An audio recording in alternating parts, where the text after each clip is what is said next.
علی رسولہ الکریم ما بعد فاعوذ باللہ من الشیطان الرجیم بسم اللہ الرحمن الرحیم وجاہدوا فی اللہ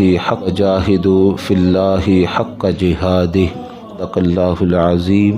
حمد و صلات کے بعد خالق کائنات نے اللہ رب العزت نے کتاب لا ریب، کتاب حکمت، کتاب ہدایت، کتاب شفا میں ارشاد فرمایا وجاہدوا فی اللہ حق جہادی، اللہ کی راہ میں جہاد کرو ایسا جہاد کرنے کا حق ہے۔ جہاد کا لفظ بڑا وسیع معنی رکھتا ہے، بندے کی جسمانی، مالی، علمی ہر طرح کی جد و جہد اللہ کے کلمہ کی سربلندی کے لیے جو پیش ہوتی ہے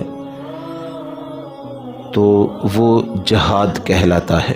8 ہجری کا موقع ہے، غزوہ تبوک اس وقت درپیش ہوتا ہے۔ یہ مدینہ سے شمال کی طرف 800 کلومیٹر دور علاقہ تھا۔ آقا صلی اللہ علیہ وآلہ وسلم نے صحابہ کو اس غزوہ میں اپنا تعاون پیش کرنے کے لیے تلقین کی رغبت دلائی، ہر ایک نے بڑھ چڑھ کر اس میں حصہ ڈالا۔ حضرت عثمان غنی رضی اللہ عنہ اٹھتے ہیں، عرض کرتے ہیں حضور میں 100 اونٹ اس غزوہ میں پیش کرتا ہوں۔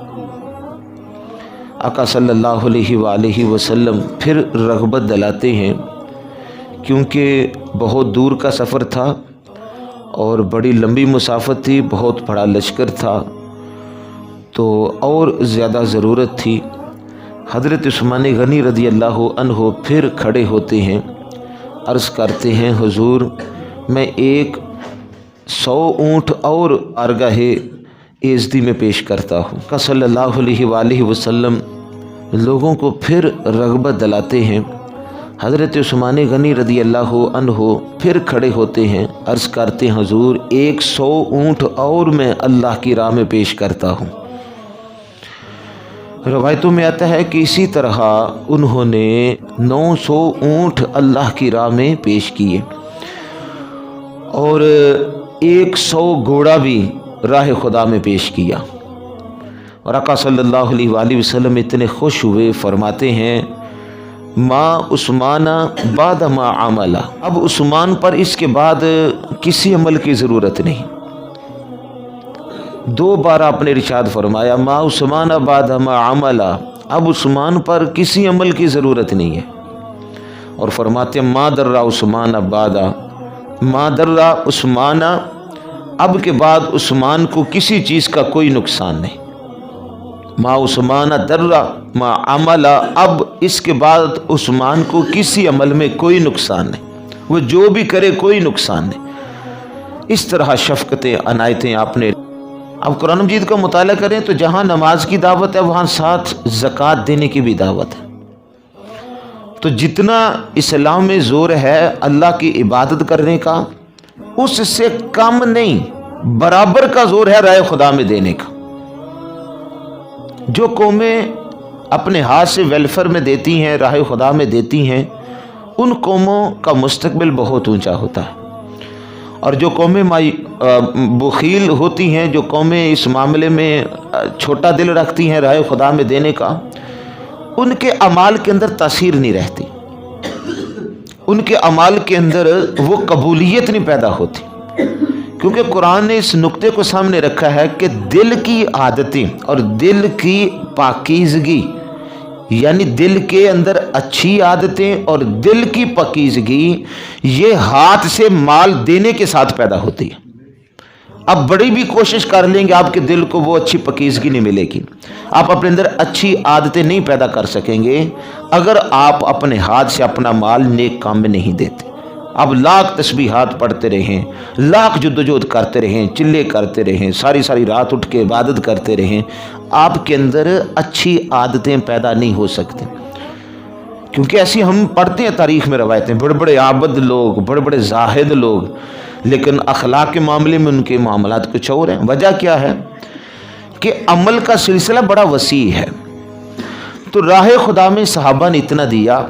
اب یہ جو راہ خدا میں دینے کا جذبہ ہے، ایک کے پاس تو ڈھیر مول دولت، اس نے تو بہت کچھ دے دیا، اور جس کے پاس کچھ نہیں ہے تو وہ کیا کرتا ہے. یہ دور رسالت مآب صلی اللہ علیہ وسلم کا نقشہ دیکھیں. حضرت ابو عقیل انصاری، یہ بھی اسی موقع کا معاملہ ہے، غزوہ تبوک کا موقع ہے. مسجد نبوی میں ڈھیر لگا ہوا ہے، دینار کا، سونے چاندی کا، مختلف اشیاء کا، اجناس کا. لوگ اپنے جانور پیش کر رہے ہیں راہ خدا میں. ابو عقیل انصاری ساری رات کسی کی مزدوری کرتے ہیں، سوتے نہیں، ساری رات مزدوری کرتے ہیں، اور ان کو 1 سا کھجور ملتی ہے مزدوری پر، اور وہ ہیں 2.5 کلو. اب ایسا کرتے ہیں 2.5 کلو کھجور اپنے گھر چھوڑ آتے ہیں، اور 2.5 کلو کھجور اللہ کے رسول صلی اللہ علیہ وسلم کی بارگاہ میں پیش کر دیتے ہیں.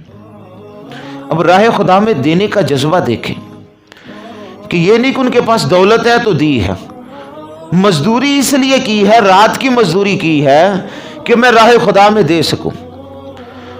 اور عرض کرتے ہیں حضور میں رات بھر مزدوری کرتا رہا ہوں اور یہی اللہ کی بارگاہ میں پیش کرتا ہوں، میرے پاس یہی چیز ہے. آقا صلی اللہ علیہ وآلہ وسلم خوش ہوتے ہیں، اور جتنا ڈھیر لگا تھا ایک صحابی کو حکم دیا، فرمایا اس کی کھجوریں پکڑ لو اور اس پورے ڈھیر کے اوپر پھیلا دو. اب کھجوریں پھیل جائیں گی تو کہاں کہاں نظر آئیں گی، لیکن اس کو کتنی وقت دی اور اس کے اس عمل کو کتنی عظمت سے نوازا. ایک جگہ پر کھجوریں رکھی جائیں تو وہ کسی کارآمد ہوتی ہیں، لیکن بکھیرنے کا مقصد کیا ہے. کہا یہ رات بھر مزدوری کرتا رہا اور اس نے راہ خدا میں دیا، اور اس کے گھر میں خود فقر و فاقہ ہے. فرمایا اس کی کھجوریں بھی کوئی کروڑوں سے کم نہیں ہیں، پورے ڈھیر پر اس کی کھجوریں پھیلا دی. آقا صلی اللہ علیہ وسلم نے اس طرح سماج کے اندر کردار کی بلندی پیش کی، لوگوں کے اندر اخلاقیات پیدا کرنے کے لیے اس طرح نمونے پیش کیے. تو یہ بات اچھی طرح سمجھ لیجیے، جو قومیں اپنے اندر بخل ختم نہیں کرتی، راہ خدا میں دینے کے لیے ان کے اندر حوصلے پیدا نہیں ہوتے، ان کے سجدوں میں بھی قطعاً تاثیر نہیں ہوتی. حضرت شیخ سعدی رحمۃ اللہ علیہ وہ کہتے ہیں کہ جو شخص بخل رکھتا ہے دل میں، وہ خشکی طریقہ کیوں نہ ساجد ہو جائے، صرف زمین پر نہیں سمندر کے چپے چپے پر اس کا سجدہ کیوں نہ ہو، وہ کہتے ہیں وہ جنت کی خوشبو بھی نہیں پا سکتا. یہ بات اچھی طرح ذہن میں رکھیے. آپ کی عبادت آپ کے ظاہر کو درست کرتی ہے، اور راہ خدا میں جب آپ دیتے ہیں تو سمجھ لیجئے کہ آپ اپنا لالچ کھرچ کر اپنے دل میں اللہ کی محبت بٹھا دیتے ہیں، اور اس سے پھر دل پاک ہوتا ہے، اور دل کی پاکیزگی کے ساتھ بندے کے اندر اچھے اخلاق پیدا ہوتے ہیں، اچھی عادتیں پیدا ہوتی ہیں، بندے کی پہلی بری روشیں ختم ہو جاتی ہیں. ہم سوچتے ہیں نا یار میرے اندر یہ عادتیں نہیں جاتی، میرے اندر یہ معاملہ نہیں جاتا. تو لکھا گیا ہے کہ راہ خدا میں دو گے تو جہاں تیرا لالچ بنے وہاں تم اس وقت دو گے، تم ضرورت مند ہو پھر بھی راہ خدا میں دے دو گے. جو عادت تو بڑی کوشش کر کے سال ہر سال سے ختم نہیں کر سکا، اس عمل سے اللہ تیرے دل کے اندر سے وہ اس عادت کو ختم کر دے گا، تیرے دل کو پکیزہ کر دے گا، اور تجھے جو ہے نا وہ اچھے اخلاق کی طرف اللہ تعالیٰ اپنے کرم سے لے آئے گا.